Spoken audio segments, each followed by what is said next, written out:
you've got some wide receivers on this list. T. Higgins, obviously an upcoming free agent. Same kind of question. Is he in any danger of actually hitting the open market, or are they just going to give him the Jesse Bates treatment of you're getting franchise tagged and next year is when you get to say bye-bye? Yeah, I think it's most likely that route. He gets the tag, no question about it. I do think there's a smaller chance that he is actually available via trade. A team that I didn't put on there that just popped in my head as we're talking, though.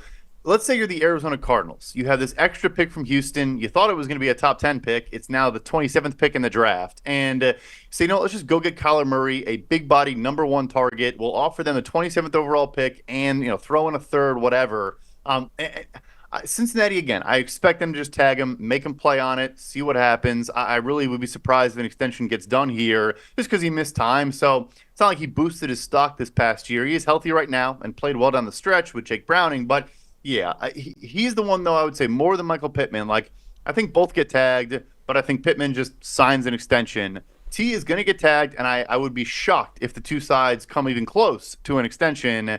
And unlike a Bates, maybe he just causes so much of a fuss that they say, you know what, for the right price, I think around an A.J. Brown, which was a first and a third, I think it was like 20 or 18 for Traylon Burks and 100, maybe something like that.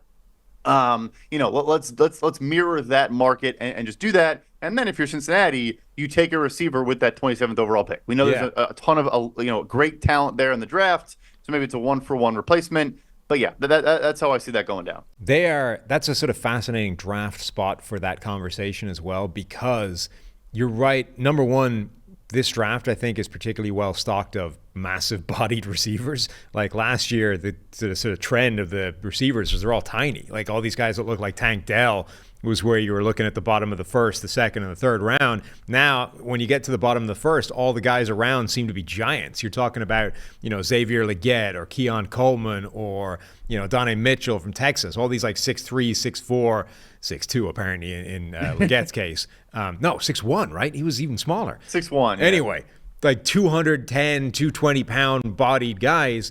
And like the ceiling for them is probably T. Higgins. Like, the best you're going to get out of a guy like that, if you're lucky, is probably T. Higgins. Maybe one of them becomes a better receiver than that, but that's probably the best you can expect.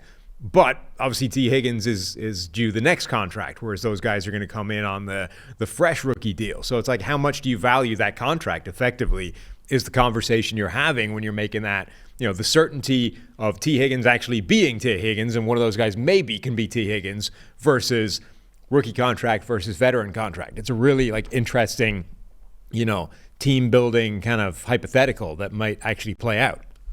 And the Bengals, to me, deserve credit. They've shown a lot of the tendencies and traits that these sustained winners tend to do. Like in their free agency moves, when they had the incredible haul of, Chidobe Awuzie, Trey Hendrickson, Mike Hilton, all those guys, it was the second wave. They didn't make a big splash early on. They've let some talented players leave. You lose a Von Bell and kind of have question marks in the secondary at safety. Obviously you use some draft capital there, but they've done a lot of that, letting players go and trying to replenish it via the draft. The next step is you make these tough decisions. I know Joe Burrow wouldn't be happy. I know Jamar Chase wouldn't be happy. The fans wouldn't be happy. I get that. But if you want this team to be a contender for the next 10 years, you're talking about, look at Marquise Brown gets traded from the Baltimore Ravens to the Arizona Cardinals. You drop in Tyler Linderbaum, who's already, one of the, 5, 6, 7 best centers in the entire NFL. And obviously we're talking adding a premium position here, not a center. That's what the sustained elite teams do. You've already paid Joe Burrow top of market. You've given him,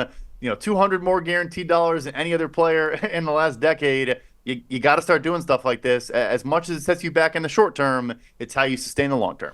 All right, so you have a bunch more wide receivers on this list. I'm going to list out some names, and then you give me a shout for which one you actually want to focus on the most. Michael Pittman Jr. from Indianapolis, obviously a free agent. Mike Evans, the Tampa Bay Buccaneers, great. The wide receiver version of Curtis Martin, as we discussed previously on this show. Marquise Brown, who you just mentioned, from the Arizona Cardinals. Calvin Ridley from the Jags after his season. And then let's cut it off at Darnell Mooney for the Bears and Gabriel Davis for the Buffalo Bills.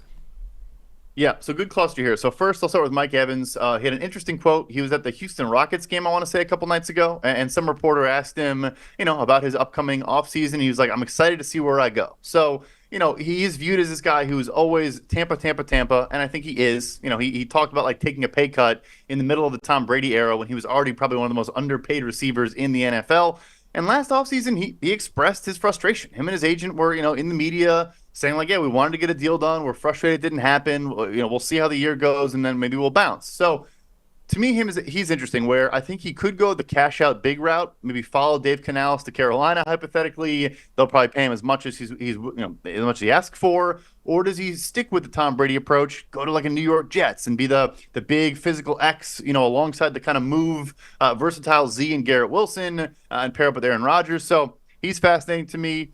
The other one I want to jump to is Calvin Ridley, where I originally on our free agency big board, it was week 13. I wasn't trying to be lazy here. I understand how the rules work, but I put a tag down for Josh Allen and Calvin Ridley. It's kind of me just punting the decision of how I was going to project one or the other. Trent Baalke, the GM, came out and basically said, like, we're going to tag Josh Allen. They haven't talked yet. If you're between the two, it's not even a discussion. Josh Allen was a top 5 edge rusher, maybe top 10 edge rusher in the NFL this year. And Calvin Ridley is a 29-year-old receiver. That was good, and I think did get much better at the end of the season, but he's going to hit the market. So Ridley's fascinating to me. I think he's now like more of your move guy. You got to create some free releases. Like he struggled against press this year and creating separation against man coverage, which he was great at in Atlanta. Maybe that comes back, but Chicago is interesting to me. You pair him with the DJ Moore. I put Kansas City on here because he kind of is that Kansas City type receiver. Look, he definitely wants to get paid to a degree. I mean, he's still looking for his first veteran contract at 29. But yeah, he's going to hit the market now. And, obviously Jacksonville trusted him. They traded for him mid-suspension. I'm sure he'd like to figure something out there. But, I mean, that team is kind of in turmoil right now. You got the GM throwing the coaching staff under the bus in his end-of-season press conference. Ridley, to me, is a really, really interesting piece because the floor is really high, which you can't say a lot about a free agent wide receivers. Be a phenomenal combination with that Kansas City offense as well because he'd fit right in with a receiving core that's letting down the quarterback on a consistent basis. It's a perfect match. Yeah, his drops came down. But yeah, they were sky high. They did. Probably led the league through week 9, but they definitely came down. But it's not a bad shot. And we'll throw the last one in there for Darnell Mooney. Also have Kansas City on here, in part the connection to Matt Nagy, who obviously drafted him in Chicago, had a 1,000-yard season as a second-year player there, with 2021 quarterbacks being Andy Dalton and Justin Fields. So, they've had the fewest passing yards in the entire NFL since Mooney joined the team, and the Chiefs, shockingly, have had the most. So this, to me, I think there is going to be one receiver we get who follows the Juju Smith-Schuster path of, I'll get some decent middling offers, but I could take a one-year flyer from the Chiefs with, chock full of incentives. For people to forget, Juju had a one-year, $3.76 million one-year flyer. He left Kansas City with $10.5 million because of, all the playoff success and then some individual success. So to me, I also think Darnell Mooney's a great fit. He creates separation at the intermediate level. Had a down year this year with the contested catch stuff and things like that. I think there's going to be variance there and positive regression. We've seen him make plays in traffic and make some snags over top of defenders before. He was just hurt and just had a bad year. But if I'm him, go to Kansas City, sign a one-year flyer, put up a monster year with Patrick Mahomes, and hopefully someone else pays you to be there, number 2, number 3, but on a good, mid-tier market deal.